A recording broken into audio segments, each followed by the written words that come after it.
Man sieht hier im Bereich des oberen Sprunggelenks, dass die sprunggelenksnahe Gelenksfläche des Schienbeins hier völlig zerstört ist. Von vorne betrachtet sieht man hier den Innenknöchelbruch, der relativ glatt ist. Und wenn man jetzt weiter durchscrollt, sieht man das Ausmaß der Verletzung, in dem hier im äußeren Bereich eine massive Trümmerzone vorliegt und auch größere knöcherne Fragmente, hier auch mit gelenkstragenden Anteilen, komplett verrenkt sind.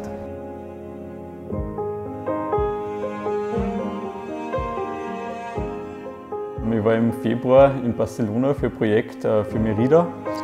Ich bin dorthin geflogen mit Freund und Fotograf Christoph Breiner, mit dem ich in den letzten Jahren sehr viele Projekte gemacht habe. Und ja, wir sind angekommen. Erster Tag war eigentlich super erfolgreich. Wir haben relativ viel Bildmaterial zusammengekriegt.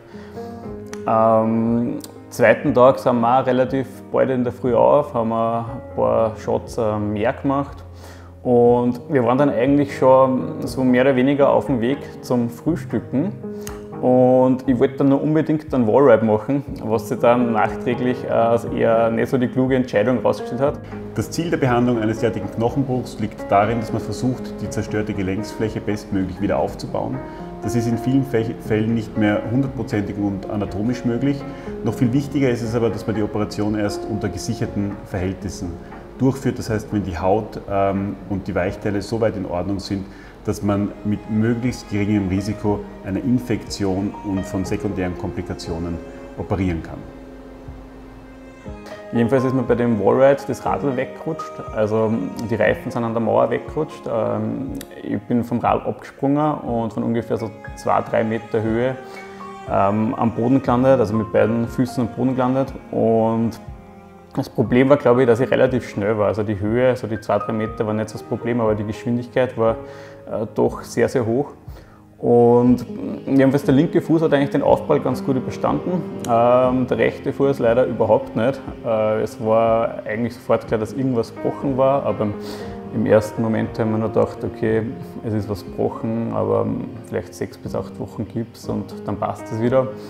Ich bin dann in Barcelona in ein Krankenhaus gekommen, wo er geröntgt worden ist. Dort ist mir gesagt worden, ja, es ist eine Operation notwendig, aber es ist an sich nicht so kompliziert. Ich habe mich dann trotzdem dazu entschieden, dass ich die Operation in Wien mache. Bin zurück nach Wien geflogen und in Wien ist dann zusätzlich zum Röntgen noch eine CT gemacht worden. Und da hat sich dann leider herausgestellt, dass das Ganze eigentlich super kompliziert ist. Also sagen wir so, in Wien ist das, was mir gesagt worden ist ein gescheiter Breselhaufen. Die Operation haben wir im Lorenz-Böhler-Unfallkrankenhaus durchgeführt, weil man bei so einer schwerwiegenden Verletzung sämtliche Ressourcen braucht, die nur so ein großes Haus wie das Lorenz-Böhler-Unfallkrankenhaus uns auch bietet. Man sieht hier die Platte, die wir verwendet haben, an der Innenseite anliegend und hier den Bruch mit mehreren Schrauben und eben dieser Platte fixiert. Und in dieser Art und Weise haben wir die Grundstruktur des oberen Sprunggelenks wieder sehr gut herstellen können. Nach dieser Verletzung geht es darum, dass der Knochenbruch einmal völlig ausheilen kann. Und nach 8 Wochen Gipsrückstellung ging es für den Dominik an den Weißen Hof, wo es darum geht, die Mobilität des Gelenks, das heißt die Beweglichkeit, bestmöglich wiederherzustellen. Ich habe 6 Tage die Woche ein sehr intensives Reha-Programm gehabt. Also dieses Programm ist eigentlich von der Früh bis am Abend gegangen und war hauptsächlich so 3 bis 4 Stunden Sport am Tag. Also es war Schwimmen, Ergometerfahren, Kraftkammer, Wassergymnastik und zusätzlich dann noch Physiotherapie und Sachen wie Magnetfeld und Ultraschall. Und in der Zeit ist wirklich sehr, sehr viel weitergegangen. Und dann, wie ich mit der Reha dort fertig war, habe ich mehr oder weniger dann am Radl weitergemacht. Das heißt, danach bin ich eigentlich so fast jeden Tag am Mountainbike gesessen und ich war auch überrascht, wie gut das geht. Also natürlich, so, man hat schon gemerkt von der Kraft her bergauf und auch bergab, so wenn man über Steine oder Wurzeln drüber fährt, so die Schläge, das habe ich schon gespürt im Sprunggelenk, aber es ist gegangen. Und im Endeffekt hat dann halt meine Physiotherapie nach diesem Reha-Zentrum eigentlich aus dem bestanden, dass ich sehr viel Mountainbiken gegangen bin und zusätzlich dann auch immer probiert habe am Trailbike, was geht. Das Interessante ist eigentlich das, dass das Radfahren hat viel schneller wieder funktioniert, wie eben normal zu Fuß gehen. Also jetzt sind es ungefähr 3 Monate, seitdem der Gips runtergekommen ist. Und mittlerweile schaffe ich es schon, dass ich so halbwegs gehe, ohne dass ich humpel. Also es kommt immer ein bisschen drauf an, wann. Also in der Früh ist es meistens ein bisschen schlimmer wie am Abend. Also am Abend funktioniert das Gehen eigentlich immer besser. Aber das Radfahren hat eigentlich relativ schnell wieder funktioniert.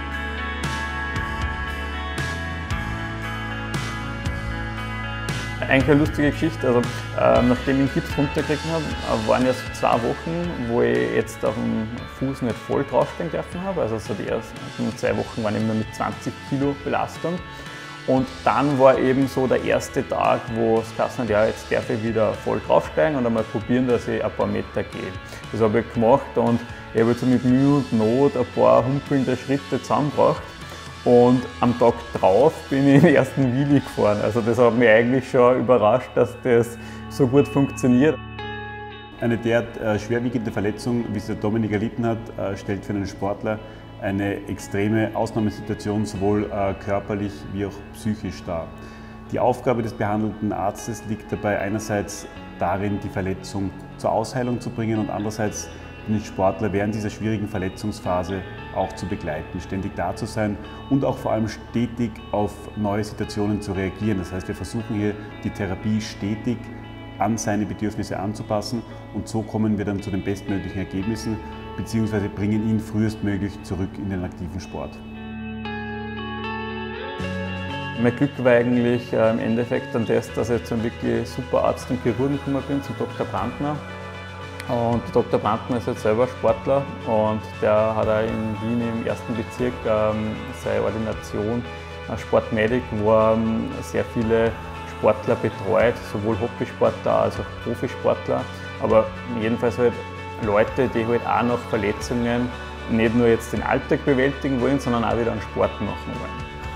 Und der Dr. Brandner hat das Ganze eigentlich nie irgendwie schön geredet und gesagt, ja, das wird schon wieder und das kann du jetzt machen, sondern er hat mir einfach ganz genau gesagt, dass die Probleme sein könnten und dass wir das einfach Schritt für Schritt sehen müssen, wie das Ganze wird.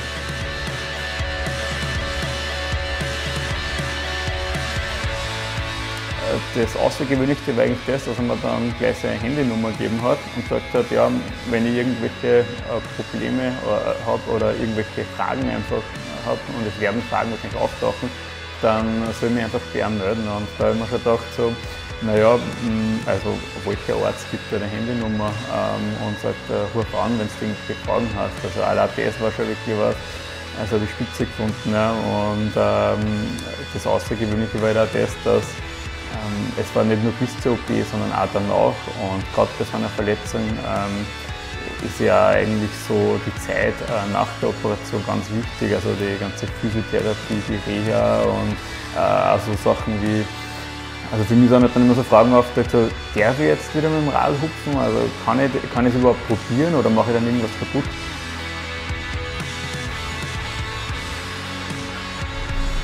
Also das Ärgste an der ganzen Geschichte war eigentlich das, dass man wirklich gesehen hat, wie schnell es gehen kann, wie schnell sich alles verändern kann.